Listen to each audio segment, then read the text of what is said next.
নমস্কার প্রিয় বাংলাভাষী।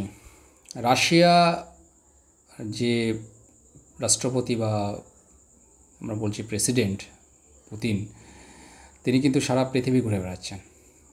অথচ ইউক্রেন প্রায় 1000 স্কোয়ার কিলোমিটার এরিয়া রাশিয়াকে দখল করে নিয়েছে। পুতিন কিছু রিয়াক্ট করছে না, এর কারণটা খুবই খারাপ কিন্তু।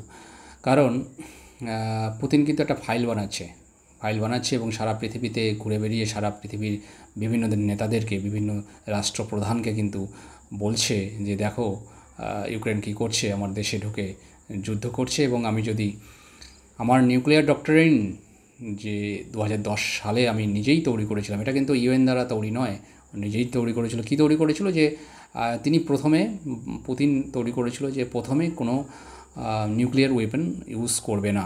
কোনো দেশ যদি নিউক্লিয়ার ওয়েপন ইউজ করে বা এই টাইপের কোনো ম্যাসিভ ডিস্ট্রাকটিভ ওয়েপন ইউজ করে, তাকে কাউন্টার করার জন্য ইউজ করবে।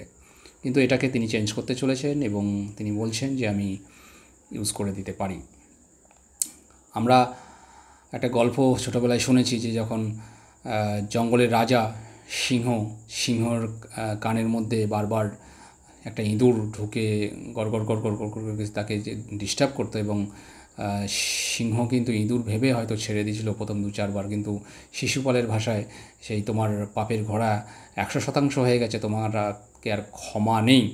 তো সেই ক্ষমা নেই ভেবে কিন্তু যে কানের মধ্যে যে ঢুকে যাওয়া, মানে ইউক্রেন রাশিয়ার মধ্যে ঢুকে গেছে 1000 স্কোয়ার কিলোমিটার, প্রায় 30 কিলোমিটার এরিয়া, 30 কিলোমিটার লম্বা, মানে ভেতরে। তো সেখানে হয়তো রাশিয়া আর ক্ষমা করবে না, রাশিয়া কিন্তু থাবা মারবেই।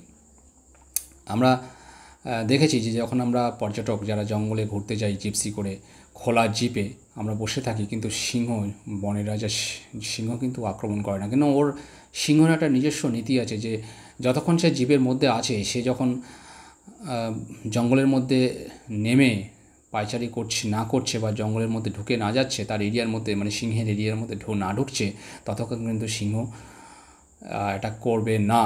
এটা কিন্তু সিংহর নিজস্ব নীতি, সিংহ বানিয়েছে, এটা মানুষ বানায়নি বা অন্য কেউ বানায়নি। কিন্তু সিংহ চাইলে অ্যাটাক করতে পারে। সেটা সিংহটাকে আমরা বলছি পুতিনকে, এবং জিপসি বা এই খোলা জিপ, এটা ন্যাটো কান্ট্রির প্রত্যেকটা দেশকে একসাথে করে আমরা বলছি যে ন্যাটো কান্ট্রি মানে ওই জিপটা। এই জিপ থেকে ইউক্রেন জিপেই বসেছিল, এই জিপ থেকে নেমে কিন্তু জঙ্গলে, মানে রাশিয়াতে পুতিনের এরিয়ায়, সিংহের এরিয়ায় ঢুকে পড়েছে। আচ্ছা, এই নিউক্লিয়ার ডক্টরিন যখন চেঞ্জ করবে তখন কিন্তু কেউ কিছু বলতে পারবে না, কারণ ফাইল বানাচ্ছে সারা পৃথিবীতে ঘুরে ঘুরে, এবং সেটাকে একটা ডকুমেন্টারি করে সেটাকেই কাজে লাগিয়ে কিন্তু এই নিউক্লিয়ার বোমটা ইউজ করবে রাশিয়া। এতে করে মানে খুব একটা যে পরিস্থিতি ভালো হবে সেটা কিন্তু নয়, প্রত্যেকটা দেশ এর মধ্যে জড়িয়ে যাবে। যেমন নিউক্লিয়ার বোম যাদের আছে, এই 9টা দেশ, তার মধ্যে ইসরায়েল আনঅফিশিয়ালি প্রায় 90টা মতো বানিয়েছে। ইসরায়েলও এখন কিন্তু যুদ্ধে লিপ্ত আছে। তার সাথে সাথে সবথেকে বেশি নিউক্লিয়ার ওয়েপেন কিন্তু এই রাশিয়ারই আছে, 5580টা। এটা কিন্তু সাজিয়ে রাখার জন্য নয়, এটা ইউজ করবেই। এবং তারপরেই ইউএসএ আছে 5044টা, তারপর চায়নার 500টা, 290টা ফ্রান্সের, ইউকের 225টা, আমাদের ইন্ডিয়ার 172টা রাখা আছে। এই 172টা কিন্তু পোখরানে, রাজস্থানে রাখা আছে। আমরা এই যে প্রত্যেকটা কান্ট্রি যারা বলছি যে পাকিস্তানে 170টা, নর্থ কোরিয়া 50টা, এই প্রত্যেকটা কান্ট্রি কিন্তু অলরেডি ইউএনের দ্বারা কন্ট্রোল, এবং কোথায় কোথায় পারমাণবিক বোমা রেখেছে সেটা কিন্তু ডিক্লেয়ার্ড। কারণ সেই সব জায়গায় কোনো ম্যাসিভ অ্যাটাক করা যাবে না, কারণ ম্যাসিভ অ্যাটাক করা মানে পারমাণবিক বোম ফাটবে এবং সারা পৃথিবী ধ্বংস হবে। সেই জন্য কিন্তু ডিক্লেয়ার করা, যেমন পোখরানে রাখা হয়েছে রাজস্থানে, পাকিস্তানেও কিন্তু বালুচিস্তানের রাসকগ হিলস বলে একটা জায়গায় 170টা রেখেছে। এরকম করে পৃথিবীর সব দেশ, যারা 9টা দেশ যারা পারমাণবিক বোম রেখেছে, তার মধ্যে কিছু ইউএসএও তাদের ফিতালিতে কিছু পারমাণবিক বোম দিয়ে রেখেছে। তো ইউক্রেনকেও দিত, যদি ইউক্রেন ন্যাটোর সাথে যোগ হতো। এই ন্যাটোর সাথে যোগ হওয়ার জন্যই কথাবার্তা চলছিল, জেলেনস্কি যাচ্ছিল আসছিল বলেই কিন্তু ইউক্রেনকেই রাশিয়া অ্যাটাক করে।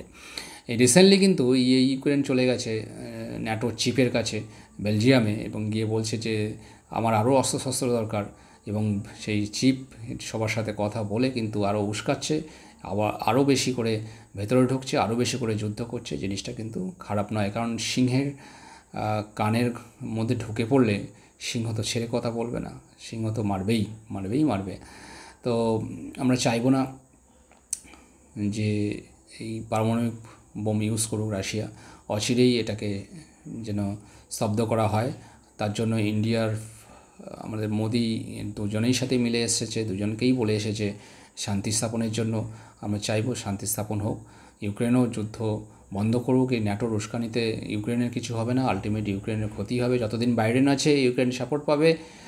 নভেম্বরে যখন রাশিয়া এই হবে, ইলেকশন হবে, তখন বাইডেন তো নেই, বাইডেনের পরিবর্তে যিনি আসবেন, যদি ট্রাম্প আসে, ট্রাম্প তো ন্যাটো ফ্যাটো নিয়ে এত ইন্টারেস্টেড নয় এবং ইউক্রেন নিয়ে এত ইন্টারেস্টেড নয়। অচিরেই কিন্তু ট্রাম্প ইউক্রেনের সমস্ত অস্ত্রশস্ত্র থেকে শুরু করে অর্থনৈতিকভাবে যে হেল্প করছিল সেগুলো কিন্তু ইউএসএ বন্ধ করে দেবে যদি ট্রাম্প আসে। তো বন্ধ করে দেওয়া মানে আর কিছু থাকলো না ইউক্রেনে। তো ইউক্রেন এর দরকার এখনই সন্ধি করে নেওয়া উচিত, সিজফায়ার করে নেওয়া উচিত, যাতে করে পৃথিবীতে শান্তি স্থাপন হোক। আমরা চাইবো এটা হোক। নমস্কার।